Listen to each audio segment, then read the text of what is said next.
마가복음 9장 38절에서 50절 말씀입니다. 마가복음 9장 38절에서 50절 말씀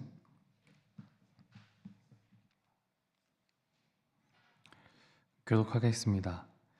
요한이 예수께 여짜오되 선생님, 우리를 따르지 않는 어떤 자가 주의 이름으로 귀신을 내쫓는 것을 우리가 보고 우리를 따르지 아니하므로 금하였나이다. 예수께서 이르시되 금하지 말라. 내 이름을 의탁하여 능한 일을 행하고 즉시로 나를 비방할 자가 없느니라. 우리를 반대하지 않는 자는 우리를 위하는 자니라. 누구든지 너희가 그리스도에게 속한 자라 하여 물 한 그릇이라도 주면 내가 진실로 너희에게 이르노니 그가 결코 상을 잃지 않으리라. 또 누구든지 나를 믿는 이 작은 자들 중 하나라도 실족하게 하면 차라리 연자 맷돌이 그 목에 매어 바다에 던져지는 것이 나으리라. 만일 내 손이 너를 범죄하게 하거든 찍어버리라. 장애인으로 영생에 들어가는 것이 두 손을 가지고 지옥 곧 꺼지지 않는 불에 들어가는 것보다 나으니라. 만일 내 발이 너를 범죄하게 하거든 찍어버리라. 다리 저는 자로 영생에 들어가는 것이 두 발을 가지고 지옥에 던져지는 것보다 나으니라. 만일 내 눈이 범죄하게 하거든 빼버리라. 한 눈으로 하나님의 나라에 들어가는 것이 두 눈을 가지고 지옥에 던져지는 것보다 나으니라. 거기에서는 구더기도 죽지 않고 불도 꺼지지 아니하느니라. 사람마다 불로써 소금치듯함을 함께 읽겠습니다.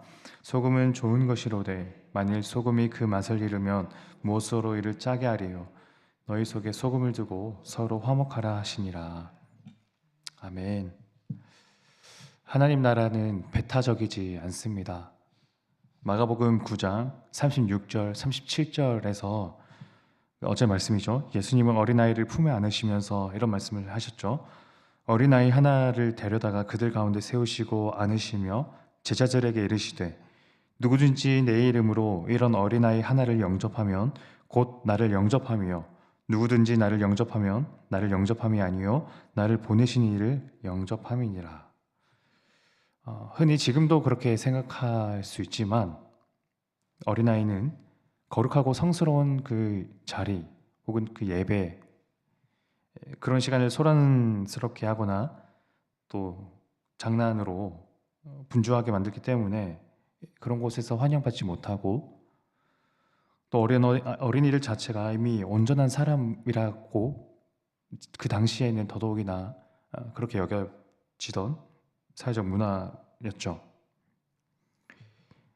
그런데 실제로 이후 마가복음 10장에서는 사람들이 어린아이를 예수님께 데려오자 그 제자들이 이제 그걸 막습니다. 근데 그 막는 제자들을 예수님께서는 꾸짖으시면서 말씀하셨죠. 마가복음 10장 14절 제가 읽겠습니다. 예수께서 보시고 노하시어 이르시되 어린아이들이 내게 오는 것을 용납하고 금하지 말라. 하나님의 나라가 이런 자의 것이니라. 단순히 어린아이일지라도 예수님께로 오는 것이 금지되어서는 안 된다라는 이 소극적 허용이 아니라 하나님 나라가 바로 이런 자의 것이라는 적극적 환대의 표현. 하나님 나라는 이처럼 사람들을 향해 두 팔을 넓게 벌립니다. 오늘 38절부터의 말씀은 그런 맥락으로 이해하면 좋을 텐데요. 어떤 사람이 주님의 이름으로 귀신을 쫓아내는 일을 하는데 우리를 따르는 사람이 아니어서 그 사람을 막았습니다 라고 요한은 말했습니다. 예수님께서는 그런 요한을 도리어 책망하시면서 금하지 말라고 하셨죠.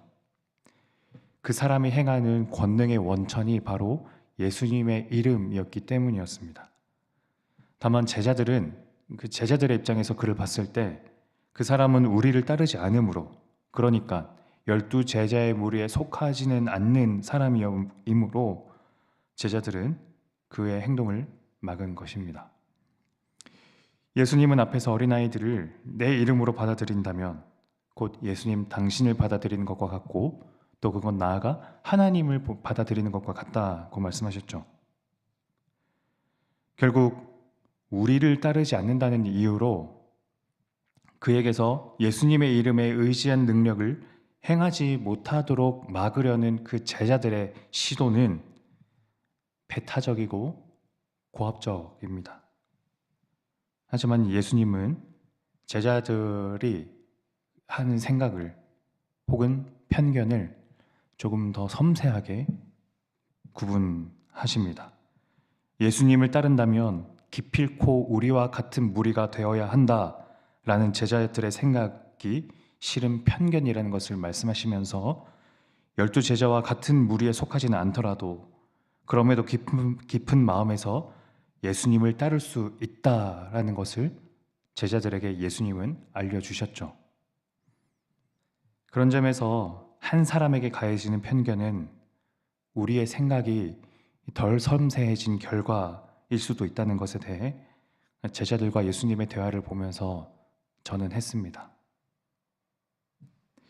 어떤 사람이라 하더라도 사회적 지위가 어떻든 경제적으로 능력적으로 얼마나 유능하거나 무능하건 그 어떤 일 하더라도 예수님께서는 한 사람 한 사람이 그 무엇과 비교할 수 없을 정도로 소중한 영혼이라는 것이 가장 두드러지는 대목이 42절 말씀입니다. 42절 또 누구든지 나를 믿는 이 작은 자들 중 하나라도 실족하게 하면 차라리 연자맷돌이 그 목에 매어 바다에 던져지는 것이 나으니라. 인자하고 온유하신 예수님께서는 한 성도의 실족에 대해서만큼은 이토록 단호하고 준엄하게 말씀하셨습니다. 한 영혼이라도 잃지 않으시려는 예수님의 단호함은 비단 타인들에게만 해당되는 것이 아니라 나 자신, 우리 자신에게도 유효해서 내가 나의 영혼을 잃어버리지 않도록 내가 실족, 그러니까 걸려 넘어지지 않도록 나 자신을 향해서도 엄정하게 유의하라고 말씀하십니다. 조금은 과장된 표현으로 혹은 조금은 손을 잘라버리거나 발을 잘라버리는 것 같은 잔인한 표현들은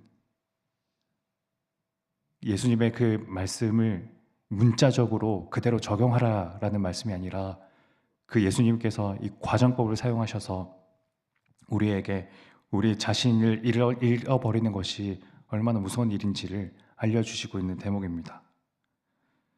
타인 한 영혼이 예수님께 그토록 소중한 것처럼 나 역시도 하나님께는 천하보다 귀합니다. 그러니 내가 나를 잃지 않도록 주님께서는 당부하시죠. 이런 태도가 꼭 예수님께 혹여나 단 하나의 죄라도 지었을까봐 전전긍긍했던 루터처럼 영적 결벽증적인 태도로까지 이어질 필요는 없을 거예요. 하지만 이 말이 주님이 나의 주인이라는 이 사실과 이 고백과 위배되는 행동마저도 용인해도 좋다는 의미는 아닙니다. 우리에게 유의미하고 중요한 질문은 어떻게 하면 내가 죄를 짓지 않을 수 있을까가 아니라 나는 어떤 행동으로 하나님의 기쁨이 될까?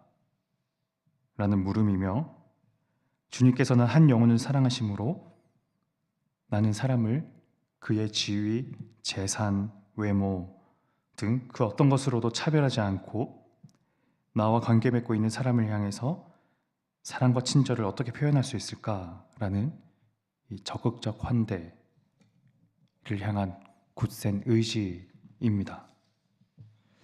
마지막으로 50절 말씀을 좀 생각하면서 마무리하면 좋겠습니다. 50절 말씀을 다 같이 한번 읽겠습니다. 소금은 좋은 것이로되 만일 소금이 그 맛을 잃으면 무엇으로 이를 짜게 하리요? 너희 속에 소금을 두고 서로 화목하라 하시니라. 왜 하필 소금이 있어야 할까요? 왜 하필 소금이 우리 사이에 있어야 할까? 레위기 2장 13절은 제물을 드릴 때 소금도 그 제물에 함께 치라고 했습니다. 그 문법에 의하면 소금은 하나님께 드리는 제물을 성결케 하는 용도입니다. 신약으로 넘어와서 골로새서 4장 6절에는 이렇게 나와 있는데요. 너희 말을 항상 은혜 가운데서 소금으로 맛을 냄과 같이 하라. 그리하면 각 사람에게 마땅히 대답할 것을 알리라. 너희 말을 항상 은혜 가운데서 소금으로 맛을 냄과 같이 하라. 이 골로새서 말씀에 의하면 소금이란 은혜로운 행동입니다. 모든 것을 종합하자면 사람과 사람 사이에 소금이 있다는 것은 성결하고 은혜로운 마음으로 서로가 서로를 환대하고 또 그리하여 화목과 화평이 그 사이에 있으라라는 말씀입니다. 우리가 관계 맺고 있는 이들과 나 사이에는 소금이 있습니까? 나와 생각이 다르고 가치관과 성격이 다르다고 상대를 때로 지나치게 악인으로 여기진 않습니까? 제자들처럼 우리를 따르지 않는다 해서 그가 예수님을 따르는 사람이라고 생각하는 것까지 부인하거나 부정하려는 마음까지 생기지는 않으신지요? 이런 마음들을, 이런 물음들을 자신에게 던지시면서 나와 타인 사이에는 이 소금이 얼마나 있는지 돌아보면서 주님의 은혜가 또 하나님의 화평이 제가 관계 맺는 모든 일들과 있길 원합니다. 고백하는 마음으로 오늘 하루 기도하며 나아가면 좋겠습니다. 기도하겠습니다. 하나님 아버지, 때로 저희들에게 이 소금이 부족합니다.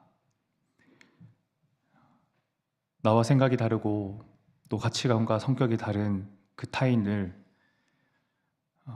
때로는 지나치게 다른 사람이라 여기면서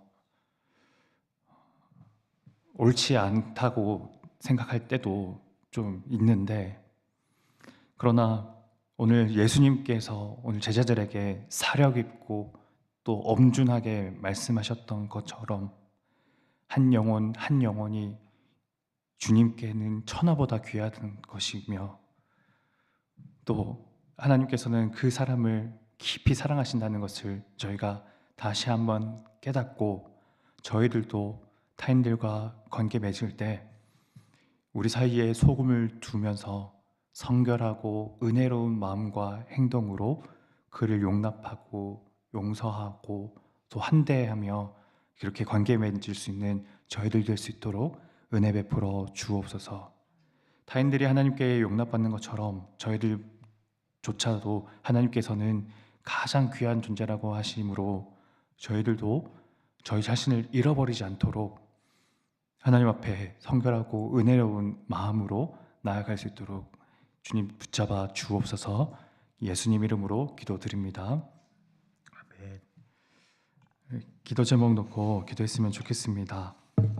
우리가 관계 맺고 있는 타인들과의 그런 모습을 떠올리면서 우리 사이엔 소금이 얼마나 있는지 돌아보면서 우리 사이에 하나님께서 주시는 그 성결과 또 화평과 사랑이 있길 원합니다. 간구하면서 기도하면 좋겠습니다. 또 그리고 각자 가져오신 기도 제목 가지고 또 우리 가정을 놓고 교회를 놓고 함께 기도하며 나아가겠습니다.